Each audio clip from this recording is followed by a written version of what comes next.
글로벌 시대 대한민국 청춘들의 꿈을 응원합니다. 취준생을 위한 등급업 영어 특강. 네, 등급업 영어 특강에 오신 여러분 환영합니다. 물가가 정말 만만치가 않잖아요. 밥상 물가에 오늘은 뭘 먹지 이런 분들 참 많으실 텐데 밥상 물가뿐만 아니라 우리가 흔히 즐겨 먹는 기호식품도 우리의 주머니를 가볍게 만들고 있습니다. 우리 직장인들이 선호하는 기호식품에 대한 조사 결과가 있어서 소개를 해드릴까 하는데요. 성인 남녀 소비자들에게 자주 이용하는 기호식품이 뭔지 물어봤습니다. 1위가 뭐였을까요? 짐작이 가십니까? 저는 좀 의외였는데 1위가 37.5%의 응답자가 대답을 했습니다. 라면이 꼽혔고요. 2위가 제가 참 좋아하는 건데 커피가 2위를 차지를 했습니다. 3위 드디어 나옵니다. 소주와 맥주, 주류가 3위를 차지를 했는데 그렇다면 직장인의 경우 한 달 평균 이 기호식품에 얼마의 돈을 쓸까요? 저도 이런 거는 집계를 해보지 않아서 놀랐는데 평균 19만 5,700원을 이 기호식품을 사 먹는데 쓰고 있다라는 조사 결과가 나왔습니다.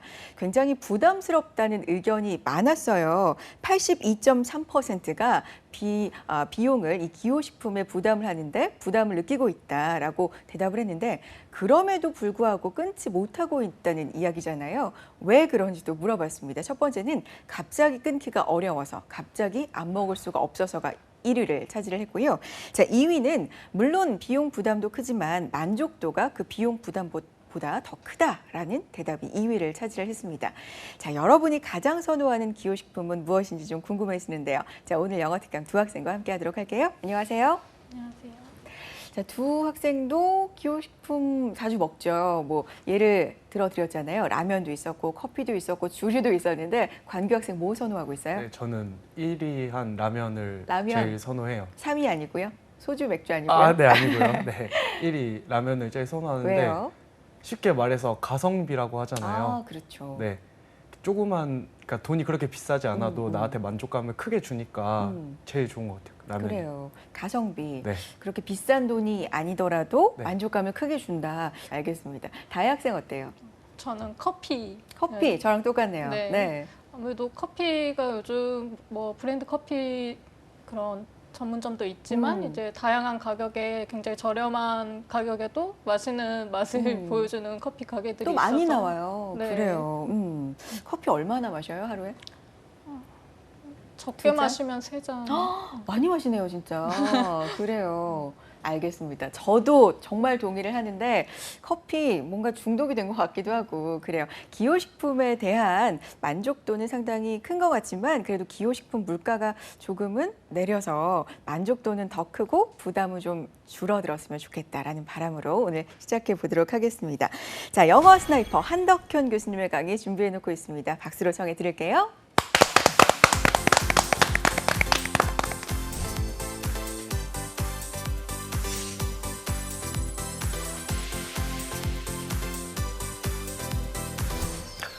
네, 안녕하십니까. 한덕현입니다.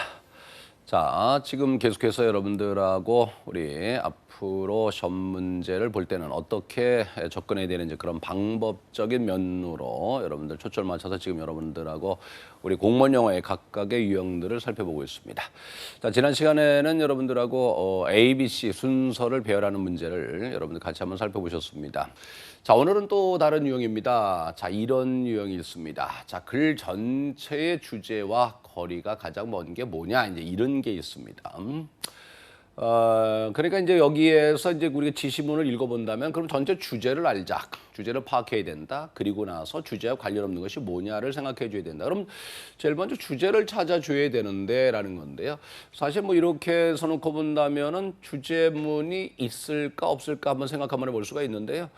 이 문제는 뭐 주제문을 주겠죠. 주지 않고서 여러분들 뭐 추론해서 주제를 생각하라 이런 쪽의 문제는 아닐 겁니다. 그러니까 다시 얘기하면 우리가 독해를 우리가 그 영역별로 나눌 때 크게 그런 얘기를 합니다. 사실적 이해 문제하고 추론적 이해 문제다 이렇게 크게 둘로 나누게 되는데 이건 사실적 이해 문제다 이렇게 해서 볼 수 있습니다. 그리고 이때 주제문은 거의 대부분 첫 번째 문장 아니면 두 번째 문장에 가게 되죠. 라는 말씀도 드리고요.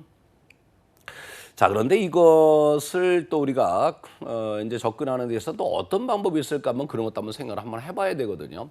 각각의 문제에 있어서 어떤 공통점, 물론 일단 주제문을 보시면서 여러분들이 여기서 꼭 하려는 얘기가 꼭 뭘까? 라는 것을 생각을 한번 하셔야 된다는 말이죠. 그럼 그게 뭘까? 가령 첫 번째 문장을 보시면 아, 이건 토지에 대한 얘기로구나 라는 걸 생각할 수 있겠죠.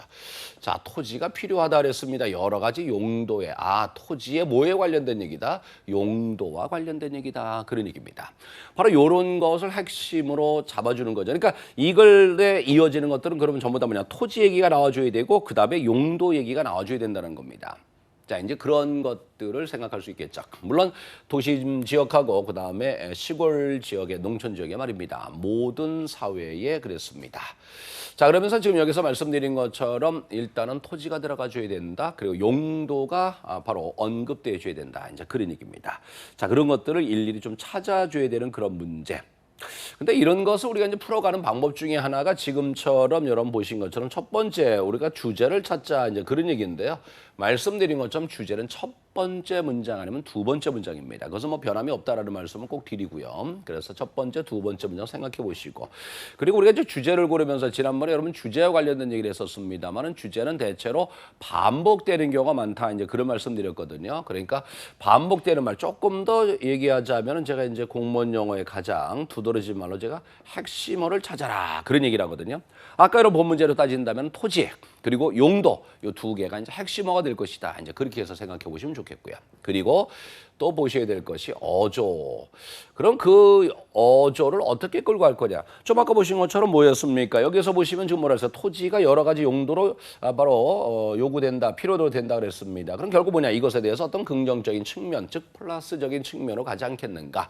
이런 것도 우리가 이 글을 풀어가는 하나의 방법일 수 있다는 겁니다. 그러니까 주제를 찾아라. 둘째 핵심어가 뭘까? 그리고 어조를 생각하자. 이제 이런 얘기입니다. 여기서 제일 많이 여러분들 활용이 돼줘야 될 것이 일단 핵심어를 찾는 일이 굉장히 중요한 일입니다. 왜냐하면 우리가 여러분들 주제를 찾았다 하더라도 가다가 얘기가 역적 관계로 이어질 수도 있지 않을까 이제 그런 생각을 할 수가 있거든요. 사실은 예, 그럴 수도 있는데 바로 그런 데서도 끝까지 우리가 핵심어는 그대로 유지를 해줘야 된다라는 말씀 좀 드리고요. 그리고 이런 말씀도 드리고 싶어요. 지나치게 이제 우리가 틀리게 이제 문장을 제시하는 가운데 지나치게 우리가 구체적인 거나 아니면 지나치게 포괄적인 것으로 언급될 때 요때 요것이 요것은 답이 아니지 않을까 한번 생각 한번 해보는 것도 좋지 않을까라는 말씀도 드립니다. 자, 이 말이 무슨 말일까? 이따가 문제 보시면서 다시 말씀드리죠. 자, 그럼 여기에서 보시면은 1번. 자, 요 이시라는 거, 자, 지난 시간에 우리가 ABC 순서 배열하면서 말씀드렸습니다만은 대명사 나왔을 땐 가리키는 것이 뭔가를 찾아줘야 되는데 요것이 바로 뭘까요? 랜드가 되겠죠. 네. 그리고 항상 여러분 생각하셔야 될 건 또 뭐냐면은 영어에서는 대체로 말입니다. 주어를 통일시키려고 합니다. 그래서 앞에서 토지 썼으면 계속 토지 이렇게 가려는 경향이 크기 때문에 가령 주어의 대명사 있을 때 뭘 가리키는 대명사일까 궁금하시면은 그냥 앞문장의 주어라고 생각하시는 것도 괜찮습니다. 자, 그럼 1번 보면은 자, 이렇게 major factor production이라고 되어 있습니다. 요것만 보니까 지금 어떻습니까? 용도가 바로 뭐라고요? 어떤 생산 요소가 되고 있다는 겁니다. 그죠? 그러니까 지금 여기에서 토지를 언급했고요. 그러면서 생산을 언급했으니까 그 생산이 하나의 용도로 언급되고 있다. 이렇게 갈 수가 있겠죠. 그럼 그 다음에 2번 한번 볼까요? Thus as the nation grew in size and rural areas become urban centered 그랬습니다. 요건 또 볼까? 자, 그 다음에 또 뭡니까? urban centers라고 되어 있고요. become large metropolitan areas there is already increased 그 다음으로는 컴피티션 해줄 이거 지금 보니까 특별하게 용도가 잘 안 보이는데 글쎄 일단 요것만 보게 되면 요거 목적이라는 말도 어떻게 보면 우리가 용도라고 얘기를 할 수도 있겠죠. 좀 더 자세히 한번 가볼까요? 따라서 그랬습니다. 자, 국가가 커져갑니다. 그리고 크기 면에서 그리고 도시 농촌 지역입니다. 농촌 지역이 바로 도심의 중심지가 되고 있습니다. 그리고 도시의 중심지가 대도시가 되고 있다는 겁니다. 이러한 시기에 있어서 항상 increased competition입니다. 경쟁이 늘게 된다는 거죠. 뭐뿐만 아니라 그랬습니다. 물론 여기서 디맨드는 수요가 되겠죠. 이거 토지 나왔네요. 그렇죠? 토지에 대한 바로 수요뿐만 아니라 그래버렸습니다. 물론 다양한 목적을 위한 것이다 그랬습니다. 자, 그럼 여기에서 보면은 말씀드린 것처럼 토지가 계속 이어져 줘야 되는데 이것도 토지가 되고 있고요. 목적이라는 것 자체는 결국 이것도 용도라고 볼 수 있는 것이다라는 얘기입니다. 그다음에 3번을 보도록 하겠습니다. 자, current preoccupation입니다. preoccupation이라는 것은 거기에 집착하고 있고요. 그다음에 몰두하고 있고 오로지 그 생각만 한다는 겁니다. 자, 어번 스프롤 그랬습니다. 스프롤이라는 게 좀 이렇게 퍼져나가는 것을 가리키는 말이죠. 우리가 스프롤 현상이라는 말을 참 많이 합니다. 요즘은 지금 여기서 urban 도시죠. 도시 어떤 확장 현상을 가리킬 때 우리가 스프롤이라고 보통 많이 얘기하고 있습니다. 바로 그 얘기입니다. 그래 어떤 도시의 확장, 이것에 대한 현재 지나친 집착, 몰두. 자, 이런 것은 불필요하다 그랬습니다. 자, 지금 여기에서 보면 첫 번째 1번하고 2번 문장만 놓고 보면 지금 분명히 얘기한 대로 토지에 대한 얘기였었고요. 그리고 토지의 용도, 활용에 대한 얘기가 되는데 갑자기 도시 확장에 대한 얘기, 그리고서 거기에서 몰입에 대한 얘기. 아, 이렇게 들었다란 말입니다. 그러면서 그다음에 어떤 정책 제안의 문제. 요것까지 나옵니다. 물론 생겨난 문제입니다. 바로 이런 문제를 접근하기 위해서 해결하기 위해서입니다. 그것이 잘못되었다, 방향이 잘못 잡혔다, 잃어버렸습니다. 자, 여러분 여기서 뭐라 그랬습니까? 지금 가장 중요한 것은 바로 뭐예요? 토지는 반드시 들어가 줘야죠. 그죠? 토지가 빠져버리면 이것은 주제에서 일단 멀어졌다라고. 왜? 가장 중요한 핵심어니까. 둘째, 용도가 들어가 줘야 되는데 지금 그런데 3번에 보시게 되면 토지에 대한 언급도 없고요. 용도에 대한 언급도 전혀 없습니다. 자, 요 점을 생각하셨으면 좋겠다는 말씀이고요. 4번도 한번 보겠습니다. This requires adequate planning and control to ensure harmonious development and functional efficiency of these areas. uses and settlement라고 되어 있는데요. 글쎄 요것만 봐서는 요것을 용도라고 우리가 생각해서 볼 수 있겠습니다. 조금 요 부분이 여러분들 나머지 거하고 연결시키기가 좀 어떨까 모르겠습니다만 좀만 더 살펴볼까요? 자, 이것이 말입니다. 요구한다 그랬습니다. 충분한 계획 그리고 통제를 요한다 그랬습니다. 자, 뭐를 확실히 하기 위해서입니까? 조화로운 발전을 말입니다. 조화로운 개발을 말입니다. 그리고 기능상의 효율성을 확보하고자 말입니다. 바로 이러한 용도와 정착에 그랬습니다. 아, 그러면 결국은 여기에서 용도에 대한 언급이 계속 나오고 있다라는 얘기입니다. 여기서 디스라는 것은 바로 2번의 문제를 가리킨다라고 좀 봐주셨으면 좋겠다는 말씀 드리고요. 자, 이런 가운데에서 우리가 풀이법으로 이 얘기를 한번 생각해 볼 수 있습니다. 아까 제가 그런 얘기를 했죠. 자, 주제를 찾아보자. 핵심어가 좀 아까 뭐예요? 랜드였었다라는 겁니다. 바로 토지라는 것이었었고요. 요것이 들어가는 거고요. 그러면서 용도, 이것이 중요한 핵심어였었다. 그러면서 3번에 뭘 어조를 말씀드렸단 말이에요. 그러니까 다시 얘기해서 이것의 용도에 대해서 얘기를 하고 있다는 말입니다. 그러니까 이거는 플러스적인 측면을 가지고 이제 마이너스적인 측면을 갈 이유는 사실 없었다라는 거예요. 근데 3번에서는 지금 보시는 것처럼 불필요하다라든지 잘못되었다라든지 이런 것만 보더라도 지금 여기서 용도를 얘기를 하는 것이 아니라 오히려 문제점 지적을 하고 있다라는 겁니다. 그런 차원에서 야, 이거 3번은 아니지 않겠는가라는 생각을 할 수 있다는 겁니다. 나름대로 꽤 난도가 좀 높은 그런 문제라고 볼 수 있는데요. 지금처럼 공통되는 핵심어 찾아주고요. 어조를 활용해 주시면 조금 더 수월하지 않았을까. 이제 그런 생각도 한번 해봅니다.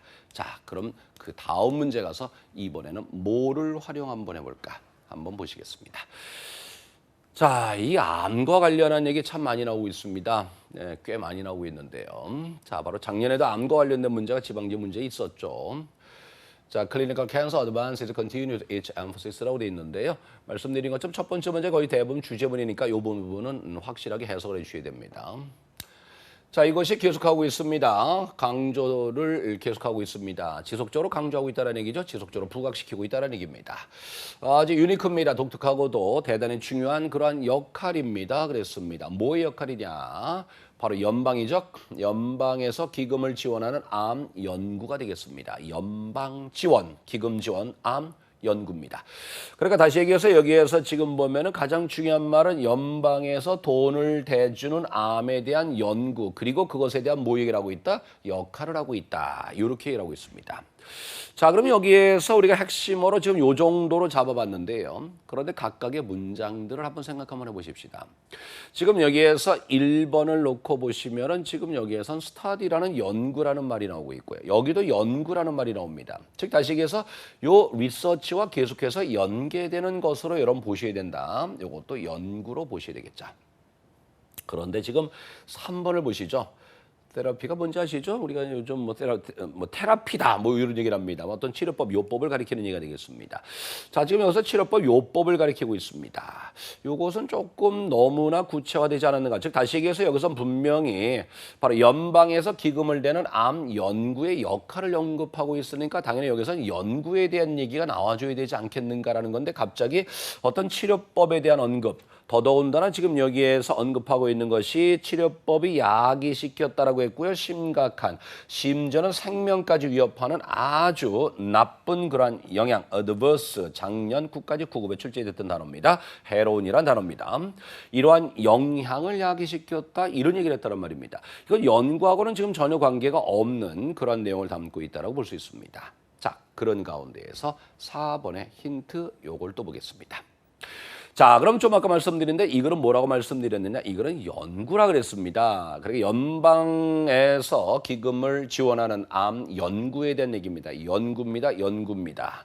근데 지금 여기에서 4번에 연구가 없는데 바로 이 어나더를 통해서 또 보실 수가 있다는 겁니다. 즉 다시 말씀드리면은 이 어나더가 뭐하고 연결되는 겁니까? 원하고 연결돼 버리는 거죠. 원 어나더라고 해서 우리가 아마 그런 표현을 좀 많이 들어보시지 않았을까라는 그런 생각입니다. 자, 그래서 지금 여기에서는 가장 중요한 핵심으로 연구, 즉 리서치가 들어가 있는데 3번만 리서치가 안 들어가 있다라는 겁니다. 바로 이러한 것에서 보시는 것처럼 여러분들이 핵심이 되는 말을 찾아준다는 것이 굉장히 중요하다. 그러니까 그렇다면 여러분 지금 어떻습니까? 첫 번째 문장을 우리가 정확하게 해석하는 게 나름대로 이 문제를 해결하는 데 결정적이다라고 볼 수가 있겠죠. 그래서 첫 번째 문제 정확히 해석하시고 거기에서 과연 어떤 것에 우리가 초점을 맞출 것이냐라는 그런 부분, 바로 그것을 생각하시면 좋겠다. 자, 이런 가운데서 한 말씀만 더 드려볼게요. 우리가 이 문제 유형을 틀리는 친구들이 뭐냐면 이런 생각을 합니다. 어떤 생각을 하냐면은 왜 이게 안 됩니까? 암에 대해서 어떤 치료법을 얘기를 하고 그것에 대한 어떤 부작용을 언급할 수도 있는 거 아닙니까? 물론 그럴 수도 있죠. 꼭 연구만 얘기하는 법이 있습니까? 그러면은 문제가 뭐냐면은 여러분들이 한 문장 한 문장을 봤을 때는 다 맞는 것처럼 보여요. 요게 문제입니다. 근데 만일에 이것이 맞는다라고 한다면 다음에 이어지는 문장도 요거와 관련이 있어야 된다는 겁니다. 요거를 여러분 생각하셔야 되거든요. 근데 보통 요 생각을 안 하고 요 내용만 여기다가 갖다 붙여버리려는 이런 경향이 종종 있습니다. 그러니까 혹시라도 여러분들이 혼란스러울 때는 바로 다음 문장하고 연계성을 생각해 주시라는 얘기가 되겠습니다. 그래서 다음 문장하고 연계성, 이런 부분이 굉장히 중요하다. 즉 다시 얘기해서 여기를 살펴볼까요? For more than 40 years라고 되어 있습니다. 40여 년 동안 말입니다. 내셔널 캔서 인스티튜트입니다. 국가 암 연구소가 말입니다. 바로 funded, 기금을 댔다. 어떻습니까? 자, 돈 대줬다는 얘기 나오고 있죠. 어디에다 돈 대줬습니까? Many more clinical, 다시 뭐였어요? 스타디죠. 즉 다시 얘기해서 스타디였었다는 겁니다. 다시 얘기해서 만일에 요 얘기를 맞는 걸로 한다면 바로 요 다음에 요것도 마찬가지로 뭡니까? 계속해서 1위로 전개가 돼줘야 된다는 겁니다. 근데 내용이 다시 연구로 돌아가 버렸잖아요. 그러니까 결국 요것은 틀렸다. 이렇게 볼 수 있다는 겁니다. 바로 이런 방식으로 여러분들 좀 보셔야 되니까 대부분 요 문제를 제가 여러분 봤을 때 우리 틀리는 친구들이 거의 대부분이 조금 아까 말씀드린 것처럼 바로 그겁니다. 왜 안 되나요? 라고 얘기를 하는데 물론 맞을 수는 있겠죠. 그렇다면 그것이 맞기 위해서 다음 문장도 그렇게 가져야 된다는 겁니다. 다시 얘기해서 이게 맞으려고 한다면 다음에도 어떤 치료법과 관련된 얘기 4번에서 나오거나 아니면 여기서 나와줘야 되는데 지금 확인하신 바대로 마지막에도 여전히 연구와 관련된 언급이 있다는 겁니다. 바로 그러한 차원에서 바로 이 문제를 접근해 주셔야 된다는 겁니다. 그러니까 어떻게 보면 굉장히 수월한 문제인 것 같으면서도 여러분들이 잘못 생각하고 즉 너무나 해석으로 접근만 하려고 하다 보면은 틀리는 경우가 있는데 바로 그런 분들에게는 각별히 또 조심스러운 문제다라고 볼 수 있습니다. 그러니까 참 우리 공무원 영어에서는 그래요. 뭐 우리 친구들이 뭐가 어렵습니까? 그러면 제일 먼저 빈칸 채우기, 뭐 이제 두 번째 순서 배열, 뭐 공통적으로 언급하는 건 내용 일치죠. 뭐 다 해석을 해버려야 되니까 이제 그런 문제, 이제 그런 쪽이 되는데 그런 가운데서도 전부 다 이제 그 우리 친구들마다 약점이 따로 있어요. 예, 그래서 뭐 대체로 상담할 때도 보면은 선생님 저는 빈칸 채우기만 틀리는데 어떻게 해야 되나요? 그럼 제가 빈칸 채우기는 보통 그런 얘기를 합니다. 빈칸 채우기, 야 정확하게 문법 공부해. 이제 그게 첫 번째입니다. 정확히 해석되지 않으니까 그런 문제. 둘째, 단어 공부해. 요겁니다. 그 다음에 만일에 순서별 틀려. 그럼 제가 말씀드리는 게 야, 그건 해석으로 접근하고 있지. 그러지 말고 그건 방법적인 측면이야. 우리 친구들 흔히 얘기하는 바로 스킬. 야, 그걸 좀 익혀줘야 돼. 라는 겁니다. 그럼 내용 일치는 오늘 어떻게 할까요? 그건 우리 다음 시간에 내용 일치하니까 그때 보도록 하고요. 그다음에 주제 제목을 어떻게 할까요? 그럼 문도 모임에 보시란 말입니다. 그러면서 문도 모임에서 반복되는 단어들을 좀 더 우리가 핵심어로 잡아서 갈 수 있는 그런 훈련을 좀 지속적으로 해줬으면 좋겠다. 근데 어떤 친구들은 주제 제목만 열심히 틀린다. 그거는 기본적으로 조금 생각이 보통 사람은 약간 다른 경우, 흔히 해서 4차원적일 가능성이 좀 높거든요. 그러니까 그런 경우는 좀 더 글을 많이 읽어보시는 것이 훨씬 더 좋습니다. 그래서 우리가 정상적으로 사고할 수 있는 그런 부분도 사실상 없지 않아 좀 필요하다. 그런 말씀을 드립니다. 자, 하나 더 볼까요, 여러분? 자, 하나 더 살펴보도록 하겠습니다. 자, 이번에는 뭐 앞에 1, 2번보다는 훨씬 더 수월한 문제로 제가 좀 드려봤습니다. 그럼 아까 1번과 2번에서 놓고 봤을 때 그랬었단 말입니다. 제일 중요한 학습어가 뭘까? 이제 그런 것을 찾아보자. 이제 그런 말씀을 드렸었는데요. 자, 여기서 볼까요? 플루언스입니다. 또 기억할 것은 저는 그런 말씀 드리고 싶어요. 영어는 하고자 하는 말을 주어에 갖다 놓는다. 아까 랜드가 주어였었잖아요. 그죠? 토지와 관련된 얘기입니다. 라는 겁니다. 바로 그런 거죠. 여기서 바로 뭐냐? 언어의 유창성과 관련된 얘기입니다. 바로 유창성이라는 것은 바로 능력이라는 겁니다. 무슨 능력일까요? 글을 읽을 수 있는 능력입니다. 아주 정확하고 그리고 빠르게 말입니다. 첫 번째 문제가 유창성에 대한 어떤 정의라고 볼 수 있겠죠. 근데 플루언트 리더라고 나오네요. 계속해서 유창성과 관련된 얘기가 되고 있습니다. 그래서 유창하게 글을 읽는 사람들, 이런 사람들은 조용히 글을 읽을 때 말입니다. 이들은 단어들을 알아봐요. 단어의 뜻을 정확하게 인지를 하게 됩니다. 물론 자동적으로 말입니다. 이랬어요.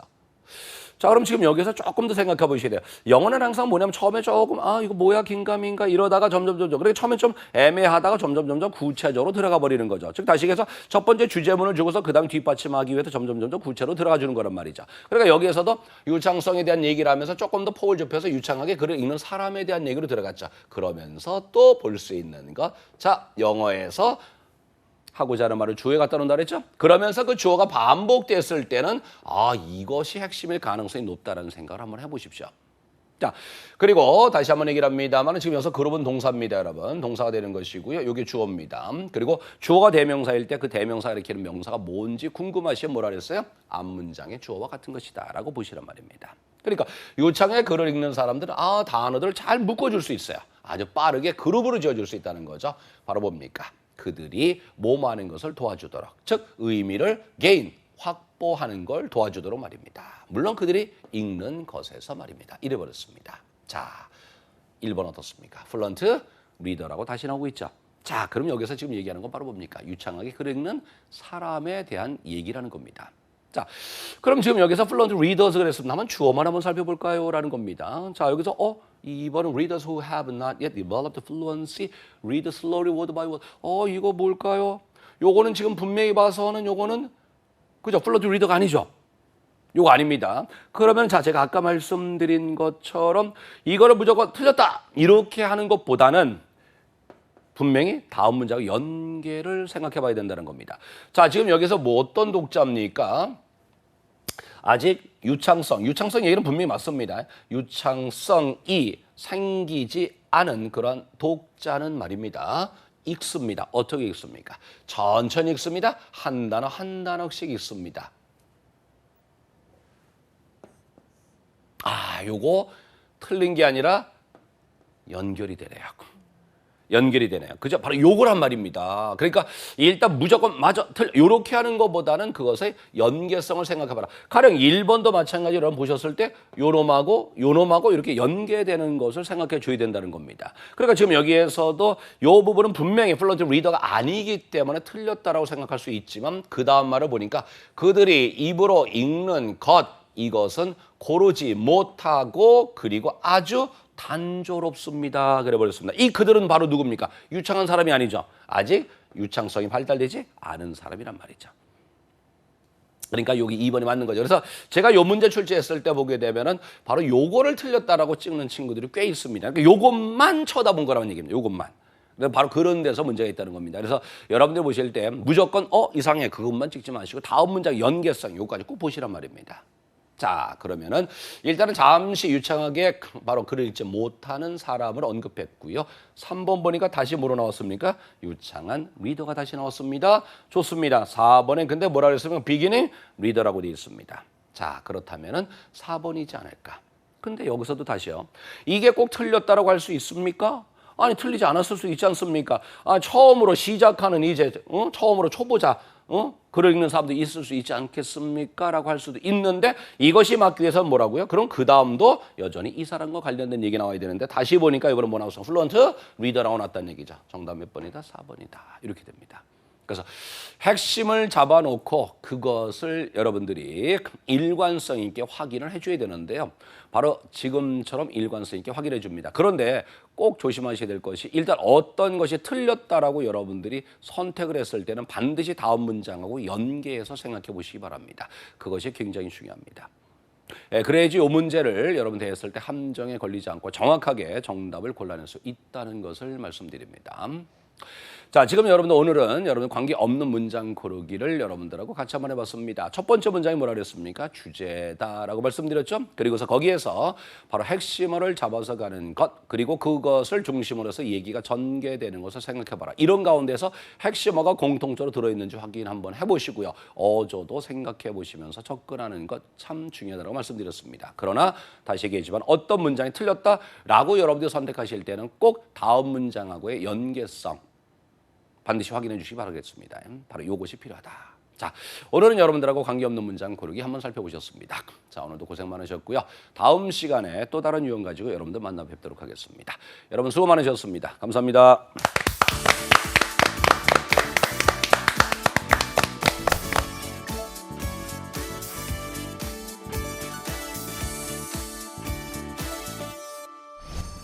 등급업 영어 특강 어느새 마칠 시간이 됐습니다.